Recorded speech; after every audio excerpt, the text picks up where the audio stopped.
بسم الله والحمد لله والصلاة والسلام على رسول الله. ازيكم يا حبايبي؟ عاملين ايه؟ يا رب تكونوا بخير وفي احسن حال.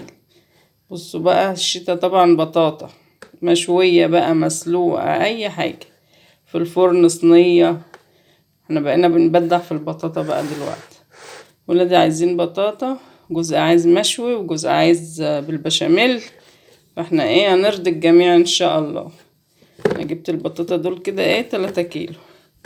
هنسلقها كلها، وجزء بقى نشويه. بعد ما نسلقها نشويه، اوريكم بقى نعمله ازاي بطريقتي. طريقة حلوة وهتعجبكم. الحجم ده من البطاطا حلوة قوي، سواء بقى تسلقيها تشويها، بتبقى مسكرة يعني. ما تجيبيش الكبيرة او الضخمة دي، لان بتبقى طعمها مش حلو وبتبقى مسخة. دي تجيبها كده يبقى في طعمها بطاطا اللي احنا بنحب ناكلها يعني. معانا بقى كده ايه يا حبايب قلبي، احنا طبعا هنسلق كله، وبعد كده ناخد بقى جزء نعمله بالبشاميل، والجزء التاني هنشويه بس بعد ما نسلقه. معانا حلة ايه، هنرص فيها بقى البطاطا كده، نحط الكبيرة تحت والصغيرة فوق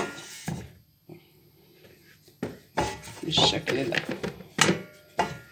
نرصها كده في الحلة، عشان برضو الجزء الكبير هناخده ونعمله في الصينية،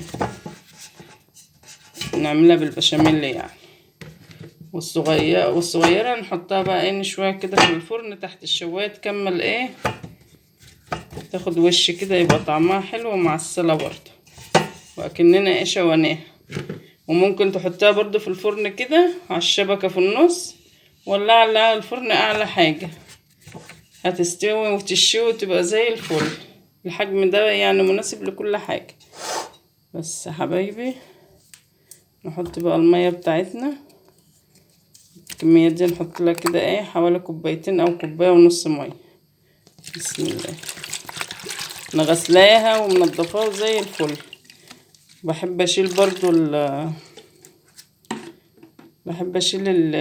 العنق ده، بنضفه كده بالسكينة من هنا ومن هنا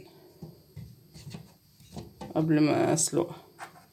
وهنحط كمان معانا ايه حوالي نص كوباية سكر، نرش عليها كده بس. وهنحطها على النار ونغطيها ونسيبها تستسلق بقى وتستوي براحتها. بعد كده بقى هنشوف هنعمل ايه فيها. يلا بقى صلوا على النبي، وحدوا الله وقولوا لا اله الا الله، وحطوا لايك وكملوا الفيديو معايا للاخر. بصوا يا حبايبي، البطاطا كده بتاعتنا استوت اهي. بصوا بقت حاجه كده ايه عسل. هنحط طبعا الجزء اللي هيتشوي هنحطه في الصينيه دي. ناخد الصغيره بقى كده اللي هنشويها سخنه على ايدي طبعا. البطاطا منها لسه جديده، ما بتشربش في الميه قوي. بس الميه دي بقى عايزين نعملها، احنا حاطين فيها سكر. هنعملها ايه بقى دلوقتي؟ هنعملها كراميل، علشان نحطه فوق البطاطا اللي هتخش الفرن تستوي. البخار طبعا طالع كده على التليفون. الكبيرة دي هنخليها للبشاميل، والصغيرة هنحطها تشوي سخنة طبعا. تاكلوا احلى شوية بطاطا. هي مش متحملة ان انا امسكها بحاجة واطلعها، لان هي استوت حلو. اطلع دول والمية بتاعتها دي اولع عليها لحد ما تبقى كراميل كده، مش تقيل يعني، خفيف، عشان هنحطه فوق البطاطا اللي هتخش الفرن دي. ماشي يا حبايبي، اعملها وارجع لكم. بصوا حبايبي بقى، انا قشرت اللي هي هنعملها في الصينيه ايه بالبشاميل. قشرتها وهرستها كده، وحطيت لها معلقه سمنه. نحط لها برضو كيس فانيليا وحبه سكر.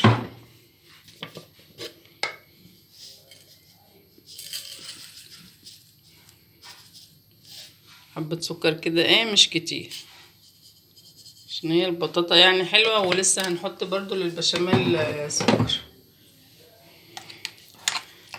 نقلبهم كده تقليبه حلوه ببعض.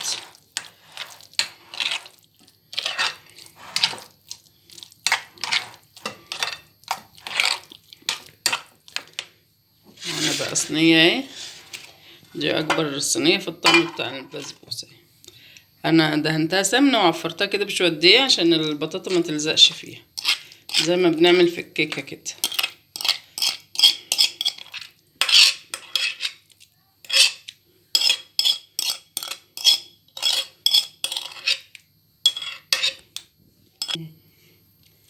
بس يا حبايب قلبي يا حلوين، نفردها كده ونسويها كويس في الصينيه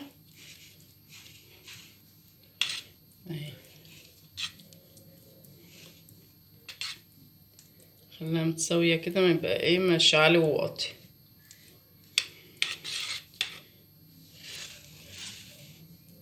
هنسيب بقى البطاطا دي كده ونروح نعمل ايه البشاميل. البشاميل بقى ده كده حوالي ايه نص كوبايه مجه من العاديين دول سكر، نفس الكوبايه كده زي ما ايه ما انا معوداكو، عشان ما نعملش مواعين كتير. ونقعد نغسل بقى 3 كوبايات لبن حليب بقى يفضل يعني يكون لبن حليب، بس انا عشان مش عندي امشيها بقى بخير.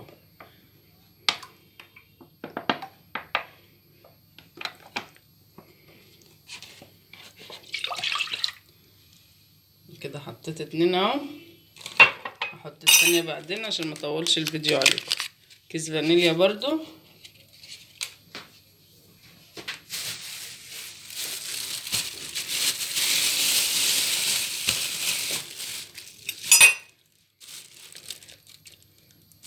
ثلاث معالق كده نشا ايه كبار هرمية كده، ممكن نخليهم 4 برضو.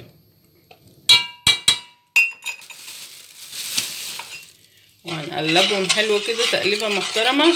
ممكن تعملي البشاميل ده بالدقيق، هتجيبي برضو حوالي 3 أو 4 معالق دقيق ومع اللبن واضربهم في شفشق الخلاط، وروحي نازله بيهم في حله وحطهم على النار لحد ما ايه يربطوا معاكي، وايدك بقى في التقليب كده. احط بقى انا كوبايه اللبن التانية وارفعهم على النار ايه لما يربطوا معانا، وبعد كده ننزل بيهم على البطاطا. بصوا حبايب قلبي، انا طبعا كان عندي حته قشطه اهي كانت في الفريزر، احطها بقى معاها كده ايه تديها كده ايه طعم تاني، وتخلي القشطه بتاعتنا تبقى كريمي كده. دي بقى تسموها قشطه كدابه، تسموها مهلبيه، زي ما يعجبكم، بشاميل، كله شغال يعني.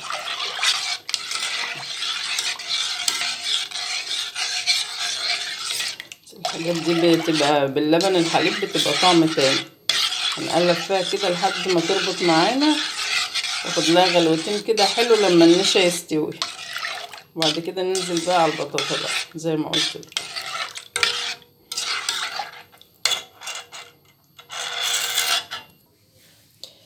يلا يا حلوين ننزل كده بالقشطه الجميله بتاعتنا دي يا سيدي، جمال وتكات ويا حركات.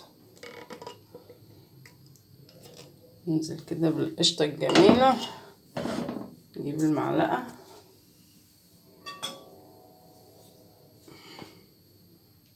ايه رايكم بقى في الجمال ده؟ ندي رشه سكر كده، على فكره ما تحطوش 4 معالق نشا، لان ال4 معالق كانوا كتير، انا لقيتها تقيله شويه ففكيتها بحبه لبن، فهم ال3 حلوه اوي، 3 مع نشا على ال3 لبن حلوين اوي. بصوا بقى، بصوا الجمال والتكات والحركات. حطوا بقى لايكات كتير قوي. طبعا ايه نخلي بالنا خالص لانه ما بتاخدش وقت خالص تحت الشوايه كده، او لو ولعت لها برضو الفرن ما بتاخدش وقت. ندي رشه سكر كده على الوش، ندخلها الفرن. لما نطلع دي هندخل التانية، ليه بقى؟ تكون دي هديت شويه والتانية تبقى سخنة، عشان دي ايه هتستحب ان هي تبرد كده وتبقى هادية شوية، والتانية تبقى سخنة. ماشي يا حبايبي، هديها بس ايه حبة سكر من على الوش. بس يا حبايبي بصوا بقى، انا عملت طبعا دي المية اللي حطيناها على البطاطا والسكر، عملتها انا صوص كراميل كده، خليتها غلط لما كرملت كراميل خفيف كده، ونروح نازلين بقى ايه على البطاطا بتاعتنا كده، نخليها كده ايه غرقانة في العسل كده، وبعد كده هندخلها بقى الفرن تحت الشواية.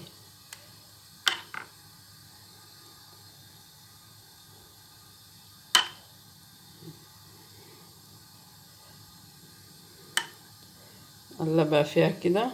طبعا احسن حاجة ان انت تسيبيها تبرد، عشان لو حطينا الصوص ده مع البطاطا وهي سخنة هتخليها تعمل مية، وهيبقى مية مش هيبقى عسل زي كده.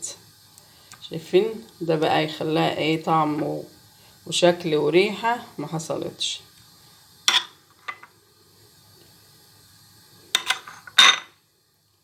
وانا عندي بقى اولادي كمان لما اللي بيتبقى كده ويفضل في الصينية كده بعد ما تستوي بيغمزوا بالبطاطا كده لكنه عسل.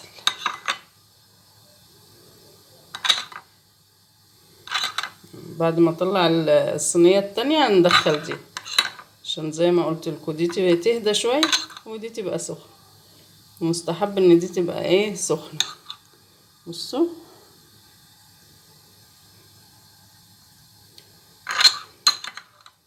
انا كده حطيت كل الكمية عليها اهو، مخليتش اي حاجة.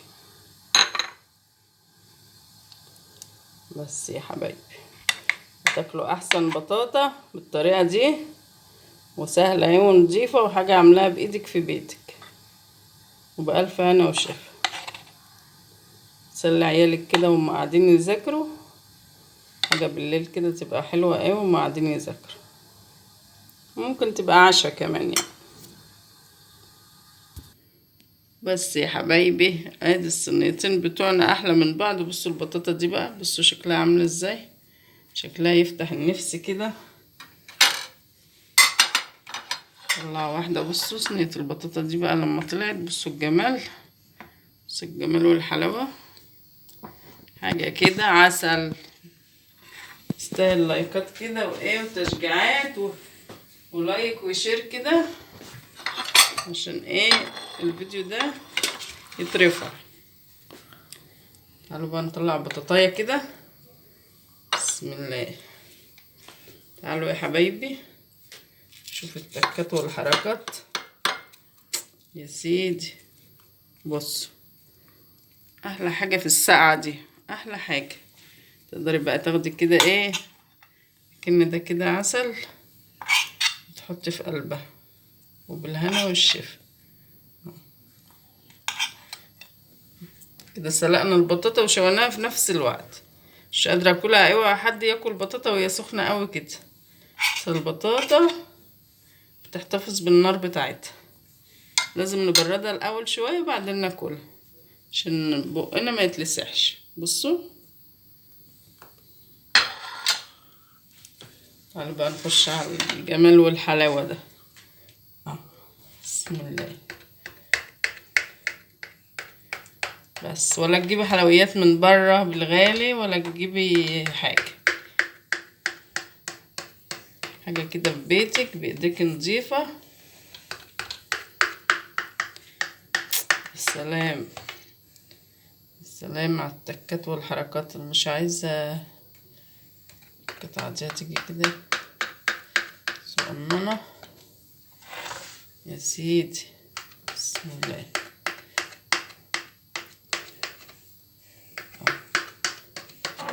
في احلى من كده يا ولاد؟ يلا حطوا لايك بقى عشان الفيديو ده يترفع ويوصل لأكبر عدد من الناس، كلنا نستفيد مع بعضين.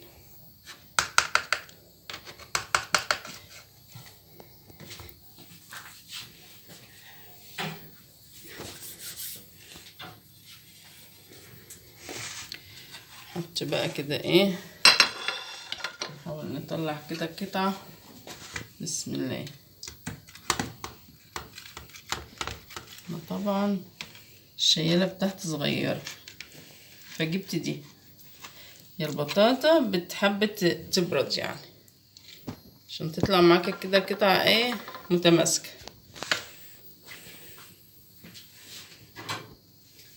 بس ولا اجمل كده زي العسل. وبالهنا والشفا على قلبكم. انا اجيب معلقة بس كده عشان اشوف ايه الاخبار.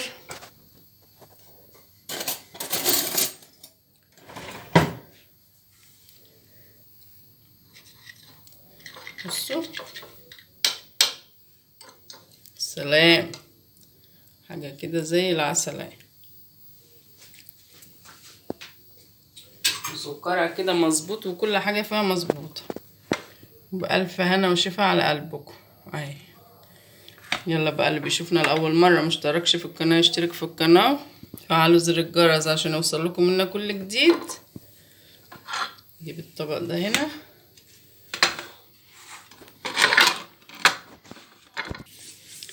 السلام عليكم ورحمة الله وبركاته.